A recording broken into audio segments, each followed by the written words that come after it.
এইকেইদিন বৰষুণতে ঘৰত থাকি একেবাৰে ভাল লগা নাই। মানুহজনে ক'লে কি ব'লা মৰিগাঁৱৰ পৰাই আহোঁগৈ, তেনেহ'লে বজাৰ কেইটামানকে কৰি আহোঁগৈ, যিহেতু মাইনু অন্নপ্ৰসন্ন পালেহি। এয়া আমি টুমটুমত উঠি পালোঁহি এম বজাৰত ল'বলগীয়া আছিলে আমাৰ গোসাঁনীৰ ফ্ৰকটো আৰু চেণ্ডেলযোৰ।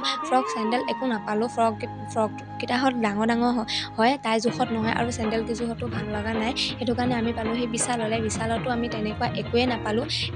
মানুহজনৰ কাপোৰ চালোঁ, মানুহজনৰ কাপোৰ ভাল নাপালোঁ, তেওঁ পচন্দ নহ'লে। এইখন গাড়ীখন দেখিছেনে কিমান যে মৰম লাগিছিল গাড়ীখন। মানুহজনে মই ভাবিলোঁ কি লওঁ, কিন্তু মায়ে ক'লে কি নালাগে, যিহেতু তাই এতিয়া খোজকাঢ়িব পৰা হোৱাই নাই। খোজকাঢ়িব পৰা যেতিয়া হ'ব তেতিয়া লৈ যাবা, এতিয়া লৈ গৈ পেলাই এনেই বস্তুটো অ'ত ত'ত পৰি পেলাই নষ্ট হ'ব। কিন্তু আমি মানুহজনে মই ক'লোঁ কি নাই, আমি এইখন আৰু কেইদিনমানৰ পিছত লৈ যাম, কথাই নাই। মানে গাড়ীখন ইমান মৰম লাগিছে। আৰু আমি ইয়াত দেখিছেনে খেলা বস্তুবিলাক ইমান যে মৰম লাগিছিল, সৰু সৰু খেলা বস্তুবিলাক দেখিয়ে বহুত মৰম লাগিছে। এয়া খেলা বস্তু কেইটামান মাইনুলৈ লৈ যাব লাগিব, তাই ঘৰত